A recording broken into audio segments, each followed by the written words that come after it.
Pause. Stop. Button. ମାଣିକ ପ୍ରତିଦିନ ସକାଳୁ ମକରା ଉଠି ମାଣିକକୁ ଦେଖିଲେ ତା ଦିନଟି ବହୁତ ଭଲରେ ଯାଏ। ଏ ମାଣିକ ତାର କୌଣସି ଆତ୍ମୀୟ ସ୍ୱଜନ ନୁହେଁ, ତାର ପୋଷା କୁକୁର। 5 ବର୍ଷର ଯେତେବେଳେ ମକରା ହୋଇଥିଲା, ବାପ ମା ହଇଜା ମହାମାରୀରେ ଆରପାରିକି ଚାଲିଗଲେ। ସେବେଠୁ ମକରା ହେଉଛି ଅନାଥ।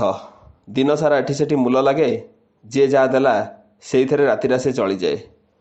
ଏକଦା ହଠାତ୍ ଦିନେ ସଞ୍ଜ ବେଳେ ମକରା ଫେରୁଥାଏ। କଳାହାଣ୍ଡିଆ ମେଘ କେଉଁଠି ଥିଲା କେଜାଣି ଚତୁର୍ଦିଗ ଅନ୍ଧକାର କରି ମାଡ଼ି ଆସିଲା।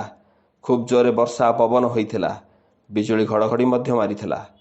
ଏକ ଗଛ ଉପରେ ଏହି ସମୟରେ ବିଜୁଳିଟିଏ ପଡ଼ିଗଲା, ଚାରିଆଡ଼େ ଆଲୁଅ ହୋଇଗଲା। ମକରା ଦେଖିଲା କୁକୁରଟିଏ ପଡ଼ି ବହୁତ କଷ୍ଟ ପାଉଛି। ମକରା ସେଠାରୁ ତାକୁ ନେଇ ଆସିଲା।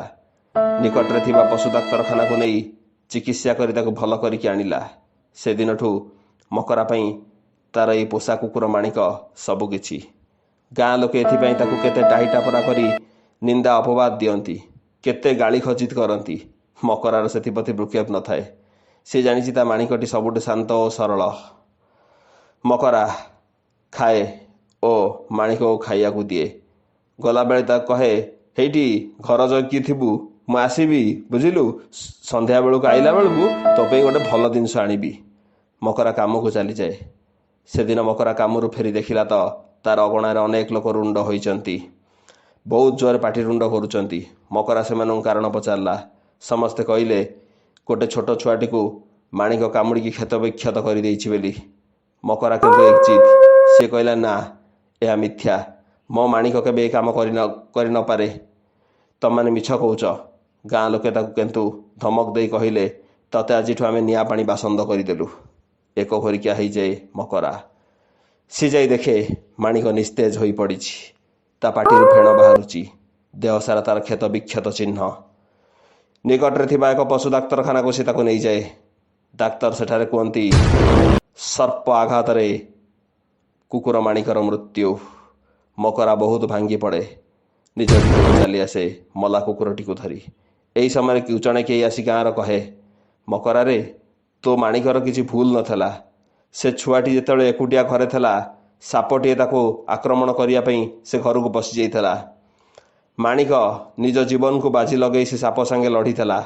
ସାପକୁ କାମୁଡ଼ି କ୍ଷତ ବିକ୍ଷତ କରିଦେଇଥିଲା। ଅବଶ୍ୟ ସାପ ବି ମଧ୍ୟ ତାକୁ ଚୋଟ ମାରିଥିଲା, କିନ୍ତୁ ମାଣିକ ଜିତି ଯାଇଥିଲା। ଛୁଆଟିକୁ ସର୍ପ ମୁହଁରୁ ବଞ୍ଚେଇଥିଲା। ମଲା ସାପଟାକୁ ନେଇ ସେ ବାହାରେ ପକାଇ ଦେଇଥିଲା। ଘରେ ପଡ଼ିଥିବା ରକ୍ତକୁ ଦେଖି ସମସ୍ତେ ଭାବିଲେ ଛୁଆଟିକୁ କାମୁଡ଼ିକି ମାଣିକ କ୍ଷତ ବିକ୍ଷତ କରିଦେଇଛି ବୋଲି। କିନ୍ତୁ ସେତେବେଳକୁ ମକରା ଆଉ କିଛି ଶୁଣିବା ଅବସ୍ଥାରେ ନଥାଏ।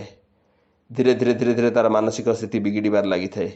କିଛି ଦିନ ପରେ ସମସ୍ତେ ଦେଖିଲେ ସେଇ ଢିଅରେ ମକରା ମଧ୍ୟ ମରି ପଡ଼ିଛି। ଏଥିରୁ ଆମେ ଗୋଟିଏ ଜିନିଷ ଶିକ୍ଷା ପାଇଲେ, କାହା ବିଷୟରେ କିଛି ନ ଜାଣି ନ ବୁଝି ଏପରି ମୂର୍ଖଙ୍କ ଭଳି ମନ୍ତବ୍ୟ ଦେବା ଠିକ୍ ନୁହେଁ। କାରଣ ଆମର କଟୁ କଥା ହୁଏତ କାହାକୁ ଅକାଳରେ ମୃତ୍ୟୁବରଣ କରିବାକୁ ଛାଡ଼ି ଦେଇପାରେ, ଠିକ୍ ଯେପରି ମକରାର ଅବସ୍ଥା ହେଲା। ଆଉ ଗୋଟେ କୁକୁରଟିଏ କେବେ ଆଗତରା କାହାକୁ କାମୁଡ଼ି ନଥାଏ ଆଜ୍ଞା। ତାକୁ ସେତିକି ଆଘାତ ହେଲେ ହିଁ ସେ କାମୁଡ଼ିଥାଏ। ଠିକ୍ ଯେପରି ଆମ ମଣିଷମାନଙ୍କୁ କେହି ବିରକ୍ତ କରିଲେ ଆମେ ଆକ୍ରମଣ କରିଥାଉ, ସିଏ ମଧ୍ୟ ଠିକ୍ ସେଇଭଳି। କୌଣସି ବୁଲା ଜୀବଜନ୍ତୁଙ୍କୁ ବିନା କାରଣରେ ତାଙ୍କୁ ରଗେଇବା ବା ଆକ୍ରମଣ କରିବାଟା ଉଚିତ ନୁହେଁ। ଏହା ଓଡ଼ିଆ ଗଳ୍ପ ୟୁଟ୍ୟୁବ୍ ଚ୍ୟାନେଲର ଆପଣମାନଙ୍କୁ ନିବେଦନ।